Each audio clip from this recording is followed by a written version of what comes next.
ओ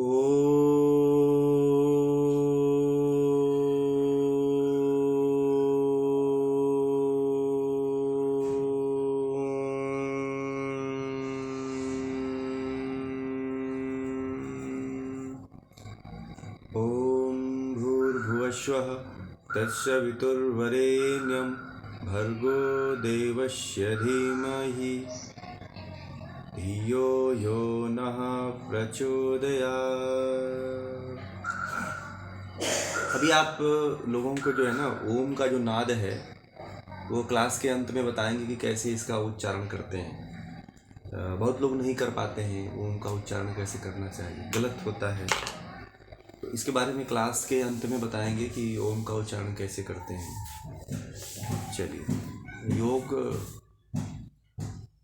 योग दर्शन के सैद्धांतिक सत्र में आप सभी लोगों का स्वागत है। और आज का जो हमारा विषय है बहुत ही महत्वपूर्ण विषय आज प्राणों के ऊपर है। उदान और समान, प्राणों में संयम करने से हमें क्या क्या सिद्धि प्राप्त होती है, कौन कौन सी सिद्धि प्राप्त होती है, इसके बारे में आज जो है चर्चा करेंगे। तो आज 39वां सूत्र है, उदान जयाज्जल पंक कंटकादि दिस्व संग उत्क्रांतिश्च। उदान जयात यानी कि उदान नामक प्राण को जीत लेने से। आगे है जल पंक कंटक आदिसु असंग, यानी कि ये कह रहे हैं कि पानी कीचड़, यानी कि जल मतलब पानी, पंक मतलब कीचड़, कंटक मतलब कांटों, आदि से आदि में योगी धंसता नहीं है। मतलब उसमें जैसे कि गीला होता है, पंख होता है, कीचड़ होता है तो उसमें पैर धंसते हैं, तो वो धंसता नहीं है। और उत्क्रांति च यानी कि वह ऊर्ध्वगमन होता है, वह ऊपर ही ऊपर रहता है, वह उसमें दबता नहीं है। इतना हल्का हो जाता है कि वह दबता ही नहीं है। यही इसमें इसका विशेष फल है।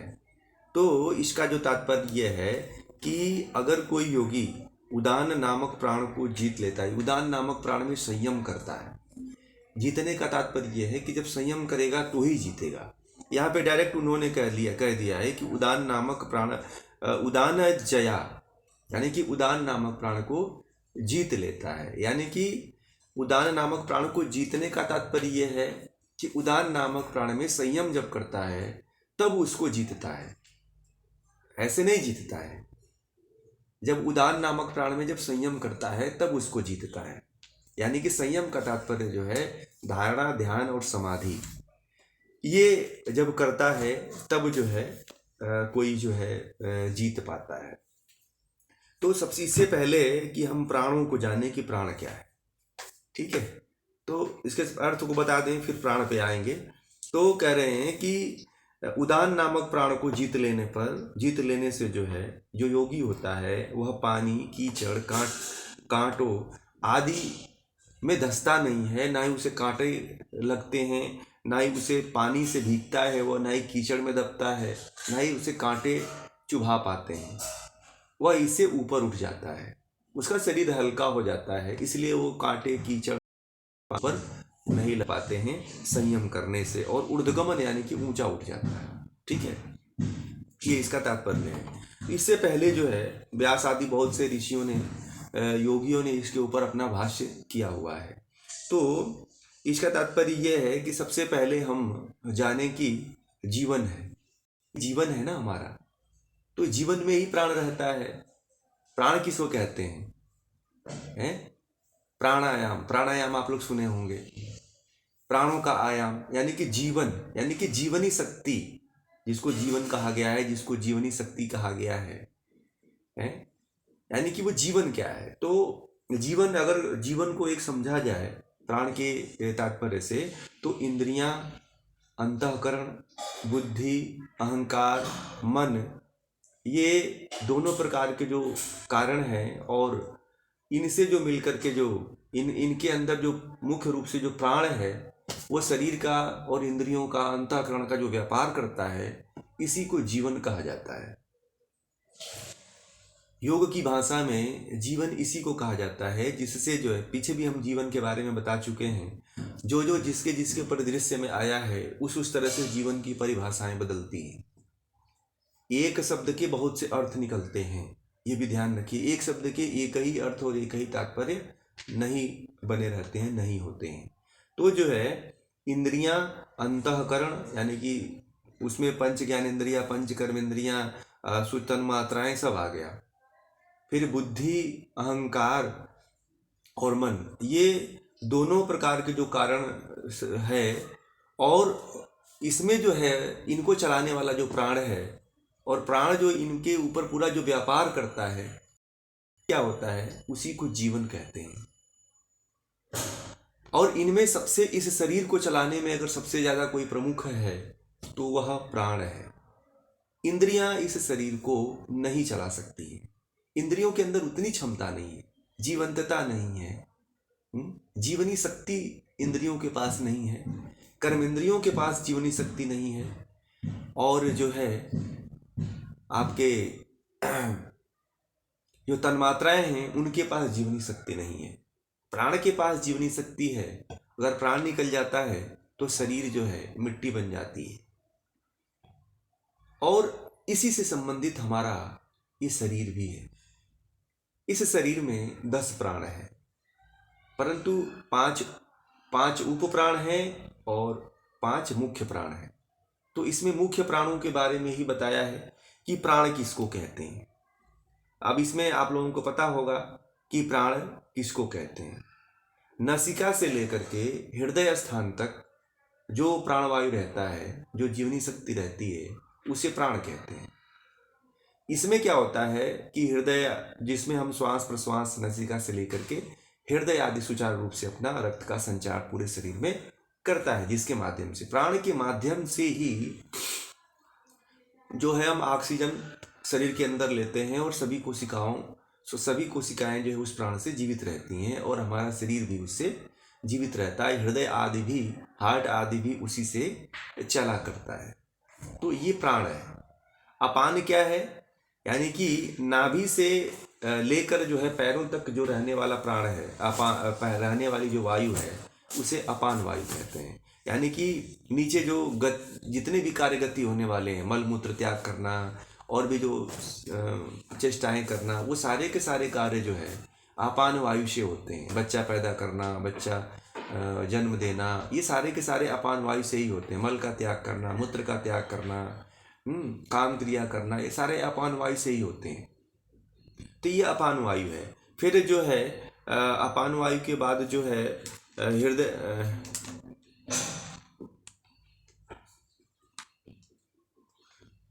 और तीसरा जो प्राण है वह समान है। तो समान क्या है, हृदय से लेकर के जो नाभि तक, यहाँ से लेकर के और नाभि तक का जो स्थान है वह समान वायु है।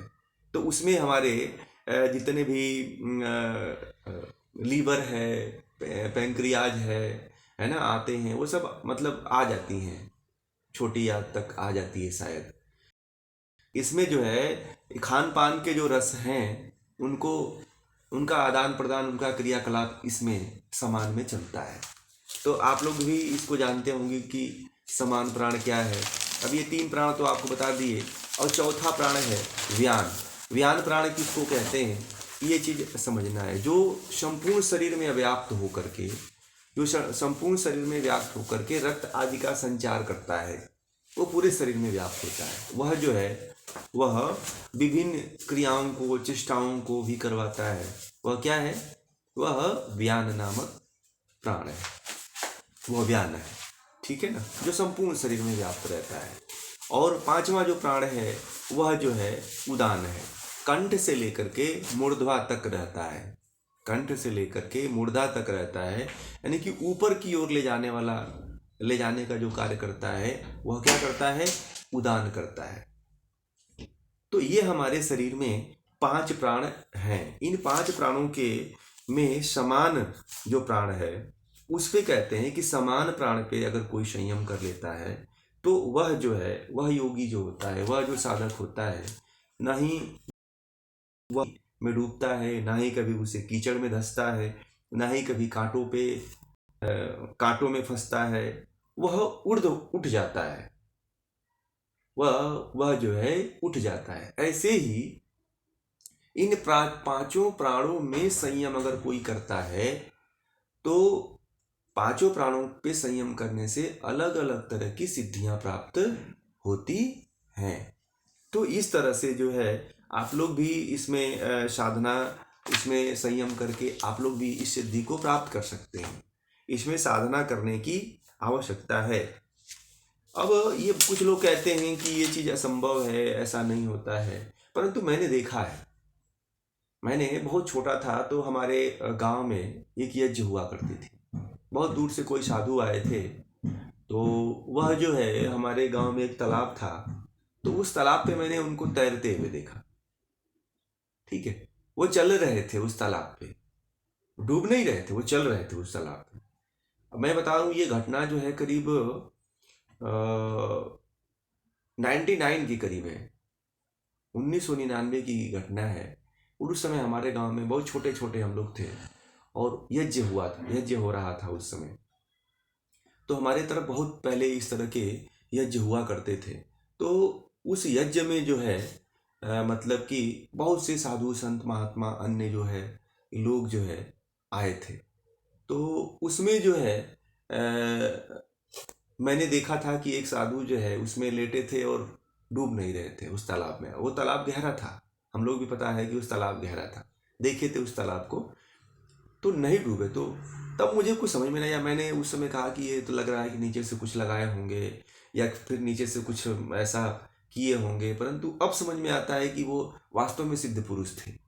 अब मुझे लगता है कि वो सिद्ध पुरुष से मिलना चाहिए था। बहुत दिनों तक मैंने चेष्टा किया, जो गांव के लोग हैं मैं उनसे पूछा कि ये जो इस तरह से कुछ साल पहले यहाँ पे एक यज्ञ हुआ था, तो वहाँ पे जो साधु आए थे वो कहाँ रहते हैं? बोले कि इसके बारे में किसी को पता नहीं, वो कहाँ गए, कहाँ रहते हैं। तो इस तरह की सिद्धियां आज भी हैं और आज भी बहुत से साधु संत और योगियों को ऐसी सिद्धियां हैं, परंतु क्या है, वो जनमानस में दिखाते नहीं हैं, जनमानस के सामने उसको प्रकट नहीं करते हैं। इससे क्या होता है कि प्रकट करने से उनकी सिद्धियों में व्यवधान आने लगते हैं, सिद्धियों में समस्याएं उत्पन्न होने लगती है।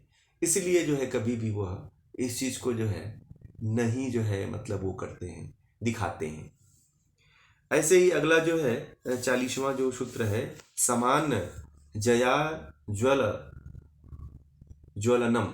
ठीक है, जया ज्वलनम यानी कि समान जयात, यानी कि समान नामक प्राण को जीत लेने से, जयात मतलब जीत लेने से। ठीक है, ज्वलनम मतलब योगी का शरीर चमकने लगता है। अब यहाँ पे ज्वलनम की बात कही गई है ना। तो ज्वल मतलब ज्वाला, चमकना मतलब चमकना। तो उसमें क्या होता है कि समान नामक प्राण पे अगर कोई संयम करता है तो उस योगी का, उस साधक का जो शरीर होता है वह क्या होता है, चमकने लगता है। यानी कि ये चीज केवल जो है प्राणायाम से भी संभव नहीं है। इसके लिए तो आपको अष्टांग योग के जो साधन है उन सभी साधनों का पालन करना पड़ेगा, तभी जो है ये चीज संभव हो पाता है कि आप जो है आपका शरीर चमकीला हो जाए। उसमें आप जो है समान जो प्राण है उसमें क्या होता है, समान प्राण में कि जो है जो जठराग्नि है वो प्रदीप्त हो जाती है, लीवर सही तरीके से काम करने लगता है, मेटाबॉलिज्म आपके शरीर का सही हो जाता है, पीएच वैल्यू सही हो जाता है, क्षारीयता शरीर में मेंटेन हो जाती है। तब जाकर के शरीर पे तेज जो है, शरीर के चेहरे, शरीर में जो एक ज्वाजल्यमान है, जो चमक है, जो भांति है, भांति का मतलब भी चमक होता है, वह चेहरे पे प्रकट होकर के दिखाई देने लगती है। आप किसी संत महात्मा को ऐसे देखे होंगे कि उनके चेहरे को देख करके, उनको उनके तेज को देख करके लगता है कि इनका शरीर बड़ा ही दीप्यमान है, ओजमय है, तेजमय है, ऐसा मतलब दिखाई देता है। इस तरह का उनका शरीर, स्वरूप, रूप, रंग, आकार आदि दिखाई देता है। उनके पास बैठने से अच्छा लगने लगता है, बहुत अच्छा दिखने लगता है, बातें होने लगती है, तो इस तरह से जो है विचार भाव जो है हमारे अंदर, हमारे समान पे, हमारे शरीर के जो अंग हैं, वो शरीर के अंग स्वस्थ होने से वाणी में भी तेज दिखाई देने लगता है, चेहरे में भी तेज दिखाई देने लगता है, कार्य में भी तेज दिखाई देने लगता है। जो हम कार्य, देखिए कार्य करने के भी बहुत तरीके हैं। कुछ लोग कार्य ऐसे करते हैं जो देखने के बाद ऐसा लगता है कि बड़े मरे मरे से हैं। घर में कुछ लोग काम करते हैं तो काम करने का जो तरीका होता है वह उस तरीके से लगता है कि ये तो जो व्यक्ति कार्य कर रहा है ये बड़ा ही बेकार कार्य कर रहा है, बड़ा ढीला आदमी होगा, बड़ा आलसी आदमी होगा। और किसी के कार्य को देख कर के व्यक्ति अनुमान लगा लेता है कि ये किस तरह का व्यक्ति है। तो समान नामक प्राण में जब व्यक्ति संयम करता है तो ये भी उसके अंदर आ जाता है कि उसके कार्य में भी गुणवत्ता बढ़ जाती है, उसके कार्य में भी जो है विशेषता आ जाती है। उसके शरीर में, शरीर के सभी जो विशेष हैं, अंग प्रत्यंग जितने भी उसके कार्य क्षेत्र हैं, उन सभी कार्य क्षेत्रों में जो है एक विशेषता आती है, उत्पन्न होती है जी। कोई जिसको स्मार्टनेस आजकल की भाषा में कहते हैं, स्मार्ट है ना, तो स्मार्टनेस आ जाती है। वह तब होता है जब शरीर के जो अंग हैं वह पूरी तरह से स्वस्थ हों, लीवर जिनका सही हो, प्रेंक्रिया जिनका सही हो, भोजन का अच्छी तरह से पाचन जिनका अच्छी तरह से होता हो, रक्त आदि का निर्माण सही तरीके से होता हो, शुद्ध रक्त का निर्माण हो। तो इस तरह से रोगी के जो योगी होते हैं, शरीर पे, मुख पे, चेहरे पे एक ओज तेज दिखाई देने लगता है करता है तो, और ये इससे पहले अपने शरीर का ध्यान देता है तो। कोई कहे कि केवल शरीर का पे संयम कर ले, प्राण समान नामक प्राण पे संयम कर ले तो उसे प्राप्त हो जाए, तो ये संभव नहीं। उससे पहले तो उसको और भी संयम करना पड़ेगा। क्या करना पड़ेगा उसको? और भी अपने जो दिनचर्या है, जो यम नियम है, अष्टांग योग है, आहार विहार है, जो हठ प्रदीपिका में आहार विहार बताया गया है, पथ्य पथ्य जो बताया गया है, उसका नहीं पालन करता है तो फिर यहाँ तक वो नहीं पहुँच पाएगा। फिर तो मुश्किल है कि यहाँ तक वो पहुँच पाए। जब इसको कर लेता है तब यहाँ तक पहुँचता है, तब जाकर के उसको ये चीज प्राप्त होता है जो इस सूत्र में महर्षि ने बताया है। तो बाकी इसमें और कुछ नहीं है। फिर हम जो है अगले सूत्र पे चलते हैं। सोत्रा 41वां जो सूत्र है उसको भी ले लेते हैं आज। श्रोत्राकाशयो सम्बद्ध संयमाद दिव्यम सूत्रम। बहुत ही अच्छा ये भी श्लोक है कि श्रोत्र आकाशयो, श्रोत्र यानी कि जो शब्द होता है आकाश के, तथा आकाश के संबंध संयमात, संबंध में संयम करने से, दिव्य मतलब दिव्य हो जाता है, श्रोत्र मतलब श्रोत यानी कि कान, सुनाई देना। श्रोत्र और आकाश के संबंध में योगी जब संयम करता है, श्रोत्र मतलब क्या होता है? सुनना है ना, या श्रोत्र मतलब कह लीजिए कान को भी कर लीजिए, कह लीजिए। और कान में ही वह शब्द की ध्वनि सुनाई देती है। जो शब्द है, जो शब्द 24 घंटा गुंजायमान होता है, वह एक विधि होती है महायोग। तो कान को, जब दोनों कान को बंद करके उस शब्द को जो सुनता है योगी और उसको उसमें संयम करता है, कहते हैं कि आकाश का जो शब्द है उसमें संयम करने से योगी जो उसमें जब संयम करता है तो ऐसा करने से योगी की जो ध्वनि को सुनने के लिए जो एक क्या होता है, एकाग्रता बढ़ती है। इससे उसकी जो शक्ति, श्रवण की जो, सुनने की जो शक्ति होती है वह बढ़ जाती है।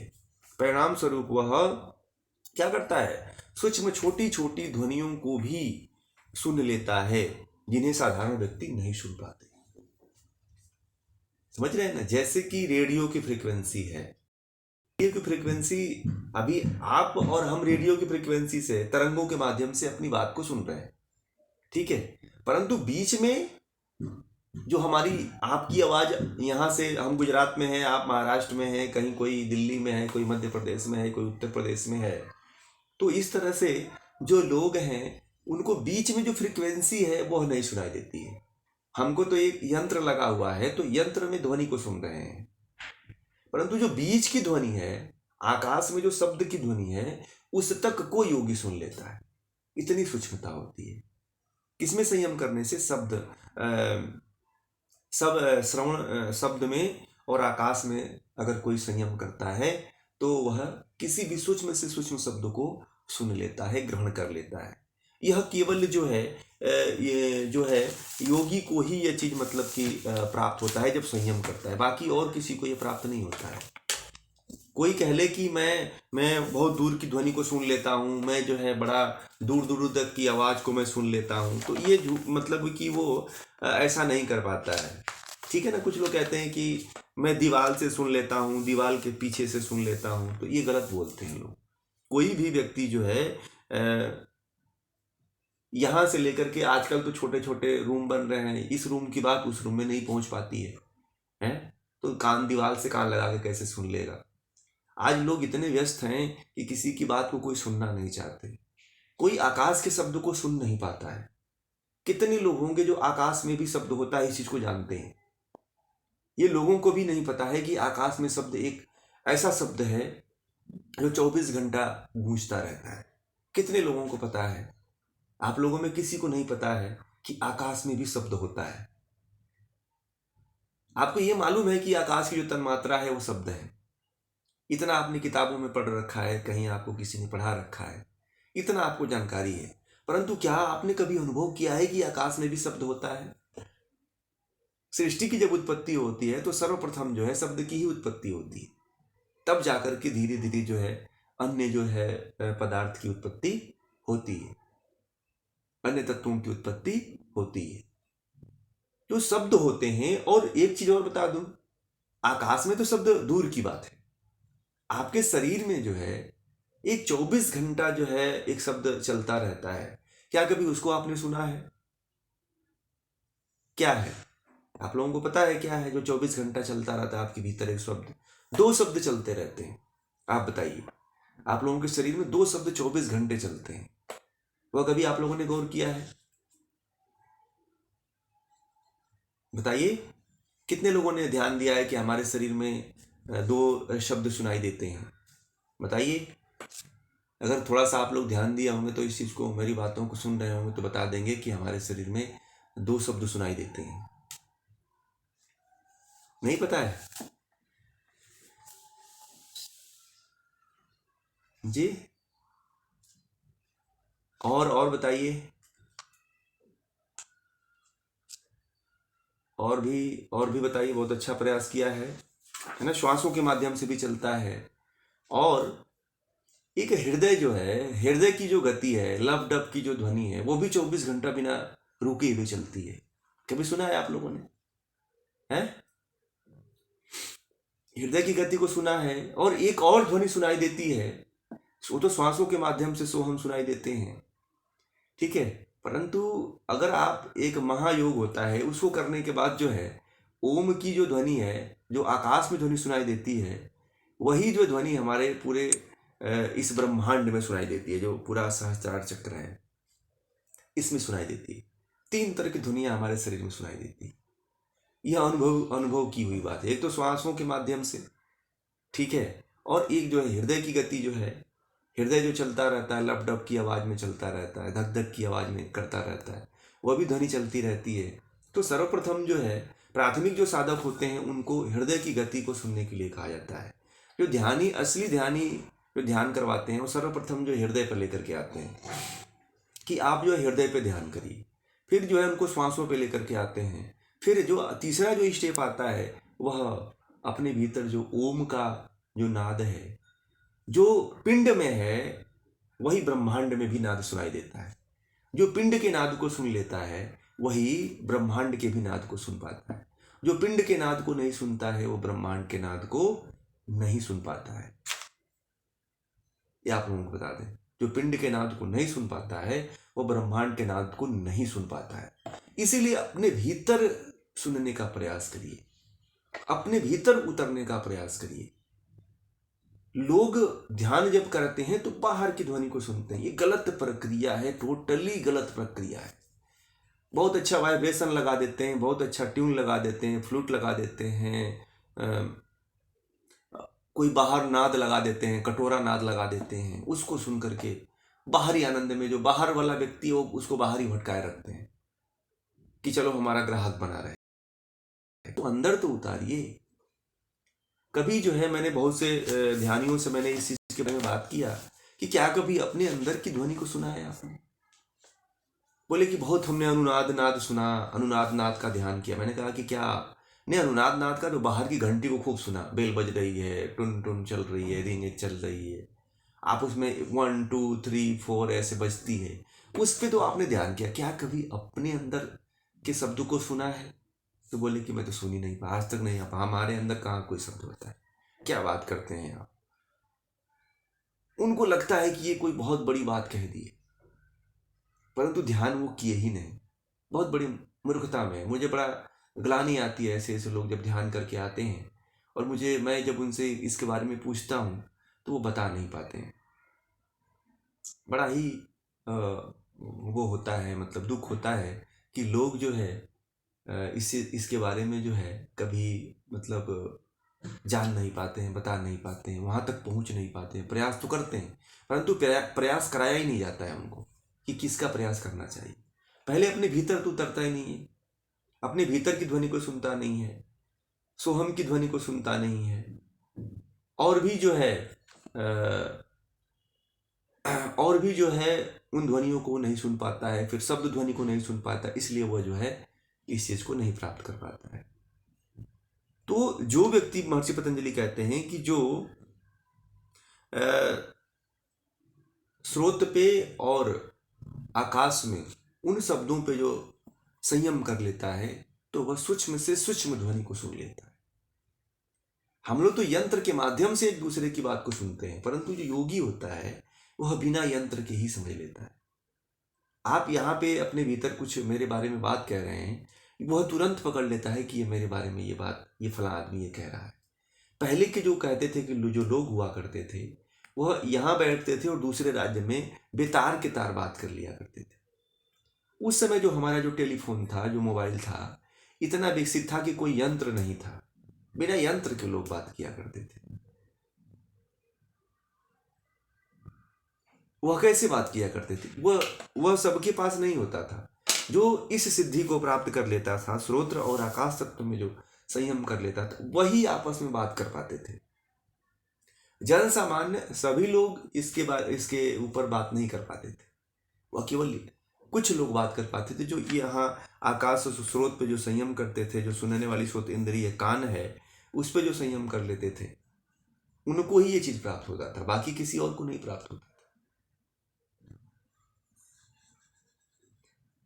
तो ये है, आप लोग भी इस तरह से अगर संयम करते हैं, इस तरह से अपने जीवन में अपने जीवन को करते हैं, तो मान लीजिए तो स्रोत पे था, कान पे था, ऐसे ही आप चाहें तो जो है आप आंख पे भी अगर संयम करते हैं, नेत्र आदि पे भी संयम करते हैं, नेत्र आदि का जो तन्मात्रा है वो प्रकाश है, तो प्रकाश पे भी संयम करते हैं तो आपको दिव्य दृष्टि दिख सकती है।